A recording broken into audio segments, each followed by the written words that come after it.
PowerPoint? Yes. You do? Yes. Okay, perfect.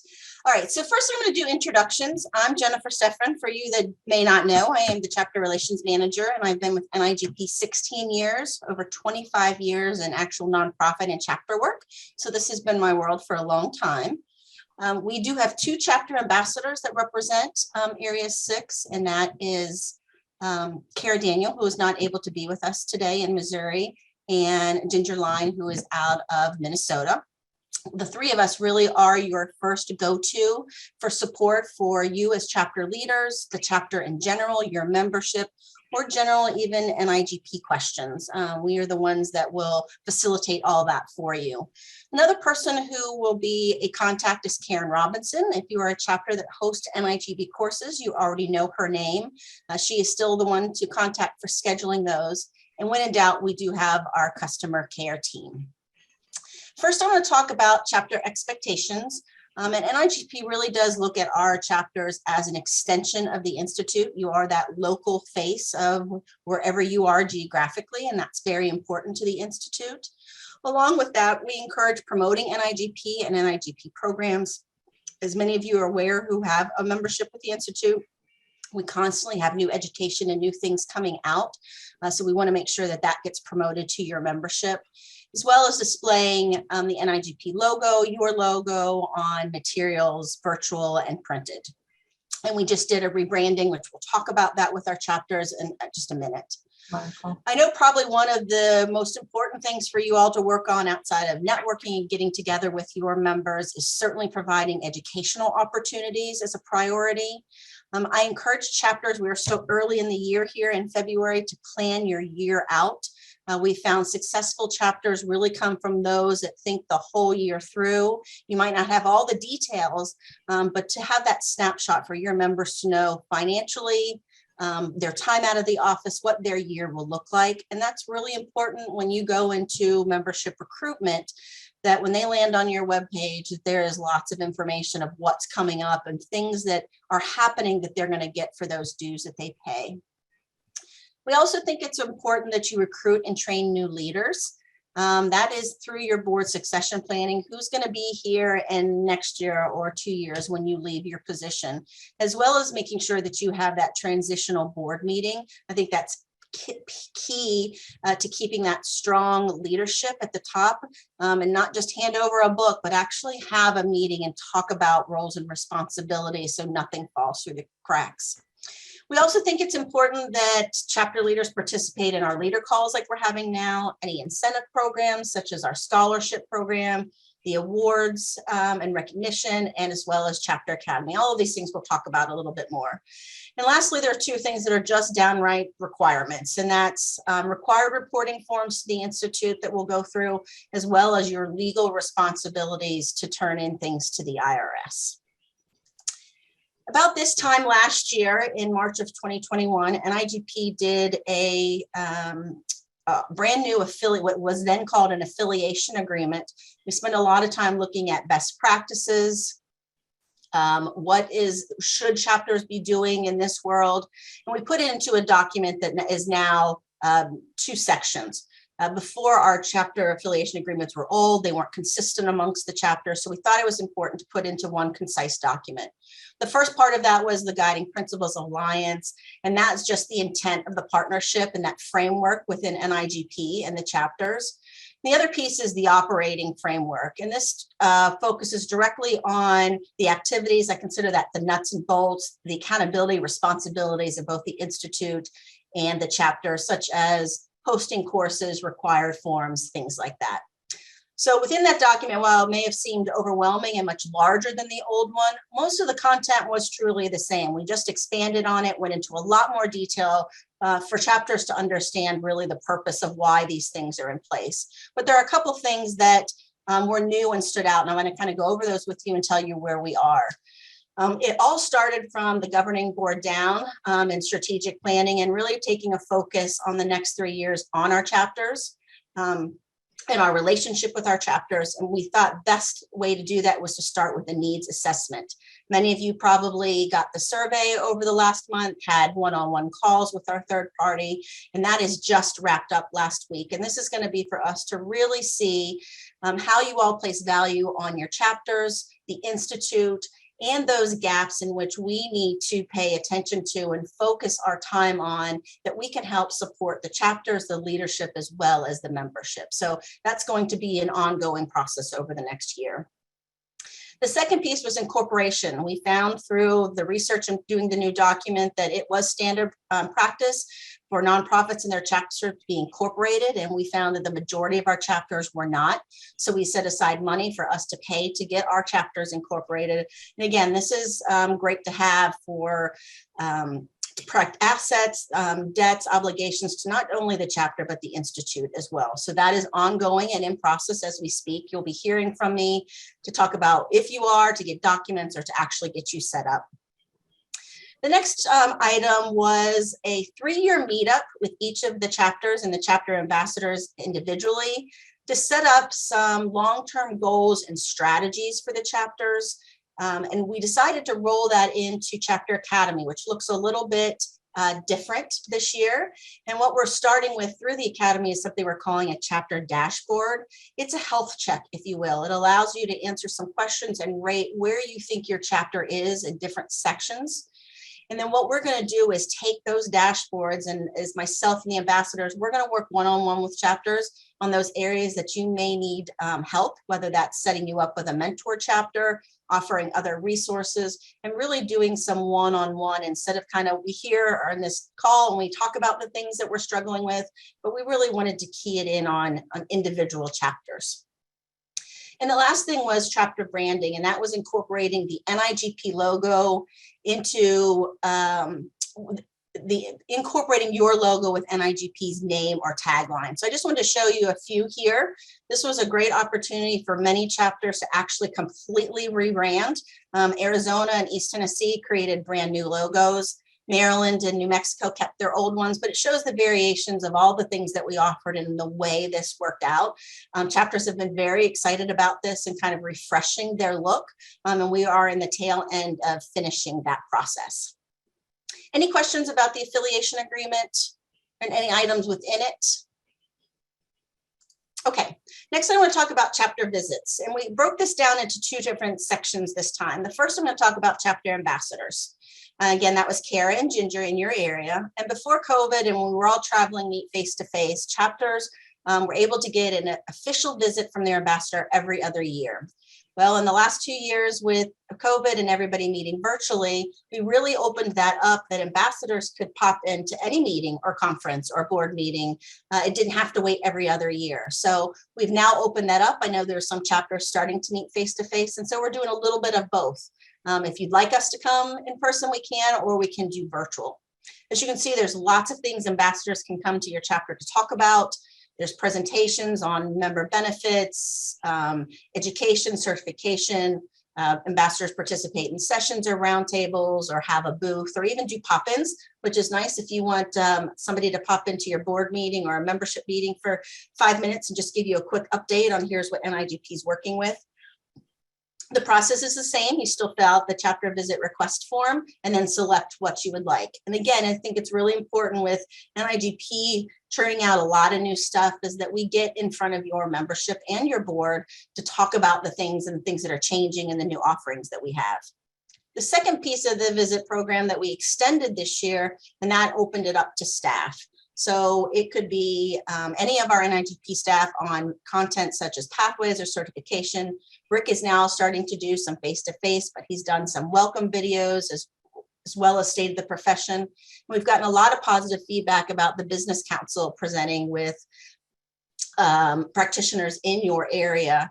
Again, all of this is free to the chapter. There is no cost for any of this. And you still fill out the chapter visit request form, and then I will manage facilitating who you want and when you want. So again, there's a lot of opportunities to have and to fill in some of those spots at your events to have NIGP presence there. Any questions about visits? Okay, next I'm going to talk about the chapter recognition and awards program. The applications are out and they're due May 23. And as in the previous 2 years with our new program, there's 2 different sections. One is the standard seal and one's the outstanding award. The standard seal we did change up a little bit this year. So it is still an application with questions that are yes and no or a numeric response, and you can still earn a seal in one of the 4 tiers. What we've changed is that the last 2 years, your seal earning was representative of all the submissions that came in at the same time. So it was a comparison based on who submitted that year and then where you fell into that tier. We've decided to get away from that. We did not want this to be any more of a comparison or felt of a competition with another chapter. The performance standard seal really is for you to evaluate where you are as a chapter and how you can progress and offer more things and do things for your members. So we thought it was very important that it was only about your chapter. So now you need to meet a minimum score in each one of those 4 tiers to earn that seal. So that the submission process is the same. It's just now the way we're doing the end results will be a little bit different. The Outstanding Award is, again, recognizes programs and best practices in one of the 4 areas. This is not only just that big pop-up banner that you see at Forum that the chapters walk away with.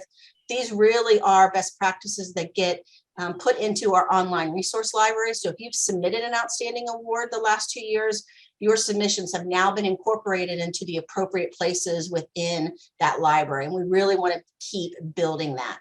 I will be doing a webinar on March 22nd. You'll get information about that in the next Leaders in the Loop about the both applications, filling them out, hearing from some of the judges on what they're looking for. So we'll give you some more details, as well as you can always schedule one-on-one appointments with me if you want to review what you've submitted before, or if you're new and you want to talk about filling that application out. Questions on the awards and recognition? Okay, Chapter Academy is going strong. We are still virtual this year, knock on wood. Hopefully this is the last year that we will be virtual and we'll be able to be together next year. But again, we're changing up the program a little bit. For those who have been aware of it or have been to it before, it really has been a fire hose of content. You either spend days together or months together and getting a lot of content, a lot of sharing. And we've gotten some feedback that that's awfully overwhelming. It's almost too much information. And then what do I do with all this information? How do I implement these things?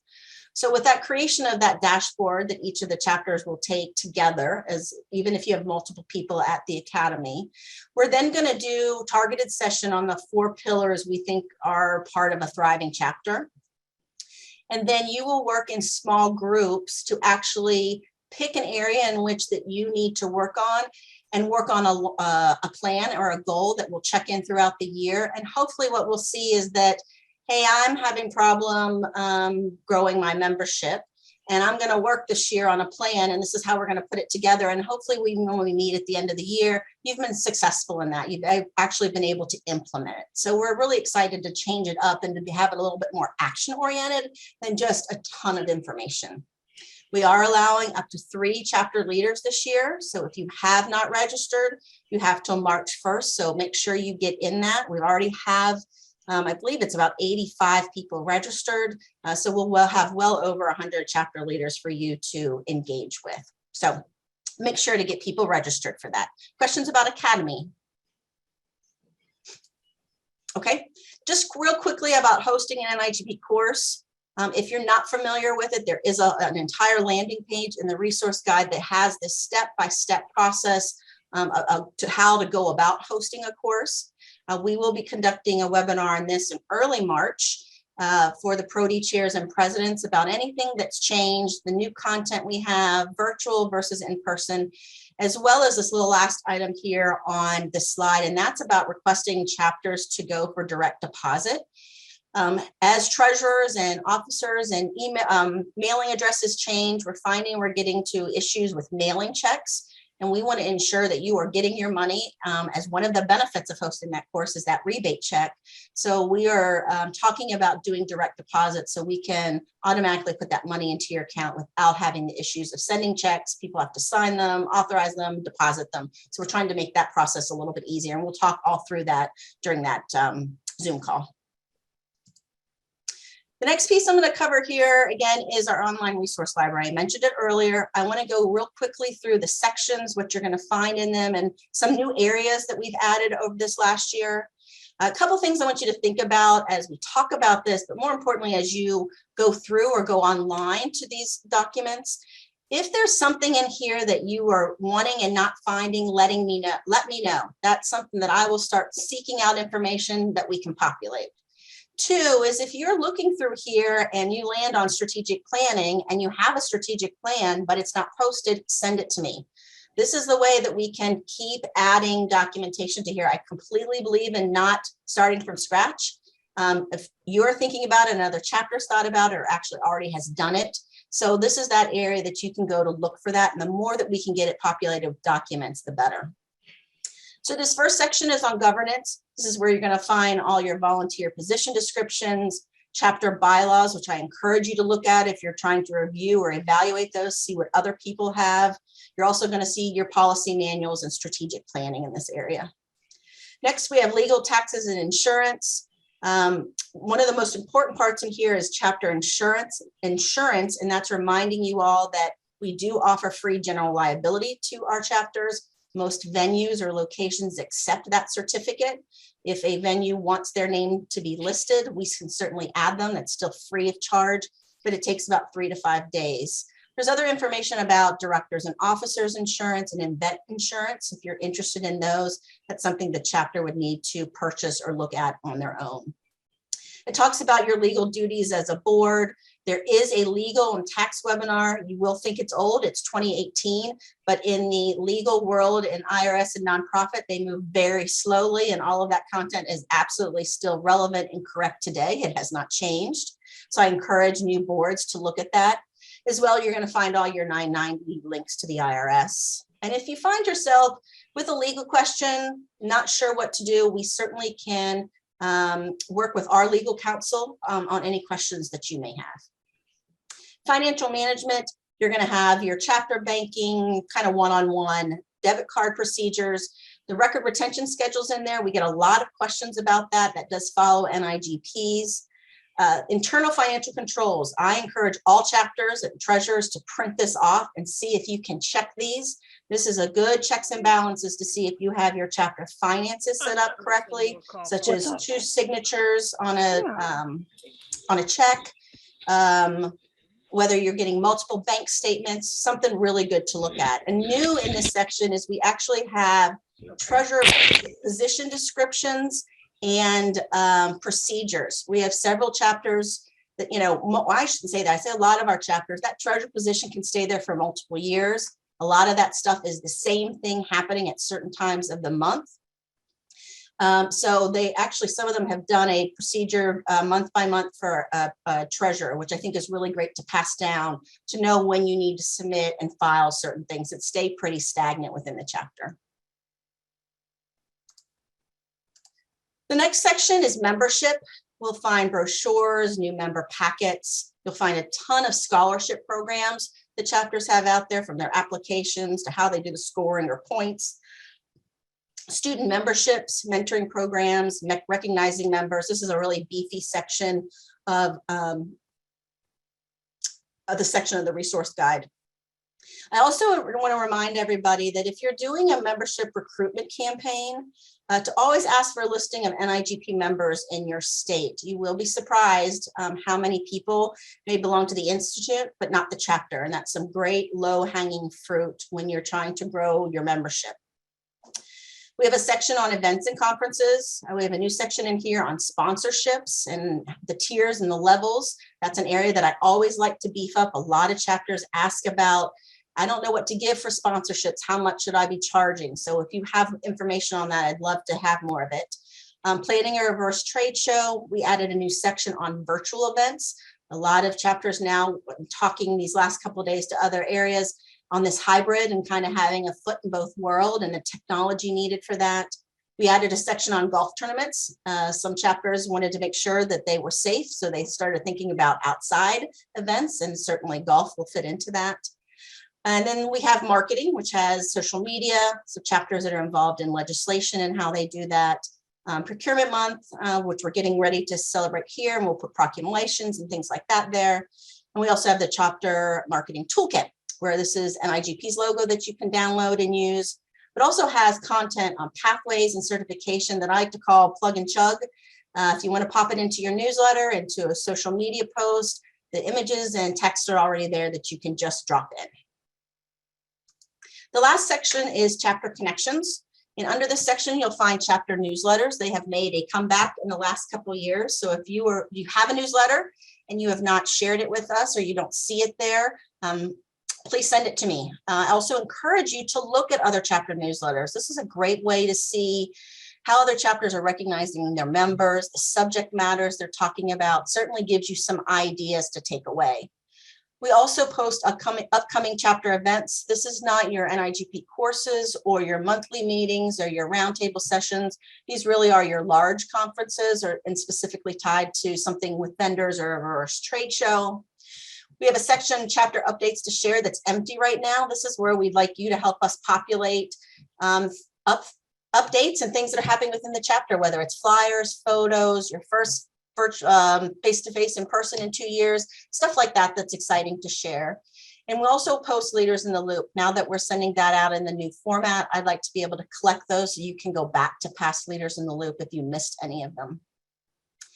Another resource that we offer is the Insight Chapter Leader Community. When you all submitted your leader forms in January, all those leaders got invited to this community. So we've now doubled the amount of people there. Like I said in the resource library, if there wasn't something that you couldn't find something in there, not just coming to me or to your ambassador, but post it here. This is a great place to ask that question of, what is your succession planning? What are your term limits for your boards? We can't find speakers. Does anybody have ideas? This is a great place to generate those kind of conversations. I will periodically do chapter webinars. I've mentioned the awards and recognition one for March and April. We'll be doing one on strategic planning, so watch for those. As you all have known over the last 2 years, we have the NIGP Zoom accounts you can use for free. Many chapters have chosen to purchase their own Zoom accounts since it is not a costly feature, but we still wanted to let you know that we have those accounts there and available for you to host not just board meetings, but any of your membership meetings as well. And lastly, we have our quarterly calls that we're doing them 3 times a year. We're going back to every quarter. This one, as you can see, we're meeting by area, but each one I'd like to be different. So our next one will be by chapter size, then we'll do random. This allows you all to engage with other chapter leaders outside of the area and have other types of discussions. So any questions on resources? Okay. Lastly, I'm going to talk about required reporting forms. Here are all the due dates. Those stay constant every year. That doesn't change. The forms don't change very much either, but I want to talk about why we collect them, what we do with them, real quickly for those that may not know. So the first two that were due January 31st are your leadership reporting form and your member data form. That leadership reporting form tells us who all your new officers are and any new leaders, your webmaster, Prodi chair, and again, anybody you want NIGP to communicate with when it comes to chapter stuff. I do encourage you that if you put their name down to let them know. Come February, March, I get a lot of emails that people say, oh, I'm not a leader of the chapter. And I look at the form and they're the chair of the membership committee and they didn't see themselves that way or didn't think they would be getting communication. So let them know that they're getting these invites to leader calls and that monthly Leaders in the Loop. I also want to remind you, this is again, not a new policy, that we do require that the president, the vice president, and either the secretary or treasurer hold an NIGP individual or agency membership. I've gone through all those forms. If chapters don't fit into that, I will be contacting you on how we can to rectify that. The member data form is a snapshot of your membership from the previous year, so 2021. It's broken down by your dual membership with NIGP, your chapter only members, retired and student members. NIGP then sends you an assessment based on those chapter only members. And you also provide us a roster at this time. That roster gets uploaded into our database. And this allows us to then tag all those members to the chapter record. So at any time you can ask for a report of not just NIGP members, but of the entire membership, anybody that's claiming that they're part of your chapter. The next two are financial forms and the group exemption. These are due March 1st here coming up. The financial form is for internal use only. It allows me just to keep a snapshot from year to year. I've kept them now for 16 years of what the end number is for chapters. It just allows me to ensure that, for one, that you're doing a budget and that you have a checks and balances when it comes to finances. You can do an online fillable form and plug in all the numbers, or you can just upload a year-end balance sheet. The group exemption update form allows me to submit something on behalf of the Institute to the IRS to let them know that you are still a functioning chapter of NIGP. This does not negate the IRS 990 you need to fill out. This is just for the Institute's purposes for the IRS that you are still a chapter. We do require that the chapters either belong to that group exemption or prove that they have their own individual tax exemption. Most do fall under this. So I mentioned the 990 form. All chapters need to file this. It doesn't matter if you don't think you bring in any money, you didn't collect dues for the last 2 years, finances haven't changed, it doesn't matter. This allows the IRS to know that you still are a functioning nonprofit. Most chapters are going to fill out that 990N. Art in Illinois, you probably have to do the 990 or the 990EZ because of the amount of money. It all just depends. And on that landing page in the resource guide, it lets you know how much money you have to fill out which form. So it's actually one part of it. I think it's actually pretty easy to navigate. The important part is that once you file that, NIGP needs a copy, and I'll tell you why. If you do not file your 990 3 years consecutively, the IRS automatically drops you as a nonprofit. Getting that reinstated is, I'll just say, a nightmare. It's a lot of paperwork, it's a lot of history, and it's financially taxing as well. So this allows me to watch when a chapter hasn't filed to ensure that you don't fall into that place and that we can keep you as a chapter and then a functioning nonprofit. These are due 5.5 months at the end of your working year. For most chapters, that's a calendar year, so that's May 15th. If you run on a fiscal year, that will be November 15th. And lastly, the seminar agreement. This needs to be signed and on file for us prior to hosting an NIGP course. We're now just sending the addendum to that, so any changes. And this runs on NIGP's fiscal year. So you will be getting your addendums in mid-June for the July 1 start. So any questions about forms? Okay, so my last slide here is just a snapshot of where everything is that I just talked about. So you can see US community, Insight Communities is there at the top, and that's, of course, chapter leaders in any of our communities. Chapters has the banner here across the top. And then all the things that I talked about, all the different parts of the resource guide, where you'd find those webinar recordings, hosting a chapter. The one thing that's new that we didn't talk about is the directory. This is where you're going to find all the listed chapters. You can search by area, by state. You'll have the president's name, contact information. If you hover over the chapter's name, you'll see your other officers. And then there's a link to your web page as well.